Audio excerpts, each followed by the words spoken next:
من سلیموف دولتعلی میرویش 2 ایول سال 1983 در تاجیکستان تولد شدم. من 37 سالم. فعالیت هنری خود را سال 2001 آغاز نموده در این دوام در چندین آزمون‌های جمهوری اشتراک کرده منتظم در جشن چهاربینی‌های تنتنه‌ای دولتی هنرنمایی می‌نمایم.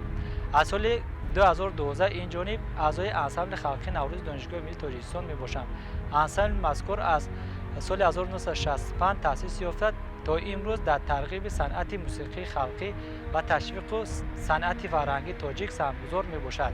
انسمبل خلقی نوروز در طول فعالیت خود با بیش از 10 کشور خارجی سفرهای هنری انجام داده است. سال 1980 گروه رقصی این انسمبل در مراسم گشاده‌شوی المپیاد تابستانه در این شهر مسکو و بعدتر سال 1985 در برنامه فرهنگی هفتمین فستیوال امید جهانی جوانان و دانشجویان شرکت نمود. این چند نقطه کوتاهی بود از فعالیت گروهی هنری ما. من باوری دارم که اشتراک در این آزمون بین‌المللی راه به یالتا در به یالتا به ما امکان می‌دهد که هنر خود را نمایش دهیم، فرهنگ کهن تاجیکان را به دیگر اشتراکچیان و ساکنان این جزیره کریم معرفی نماییم. سبب اساسی میل و رغبت من و گروه هنری ما بهر اشتراک نمودن در این فستیوال محض در همین است.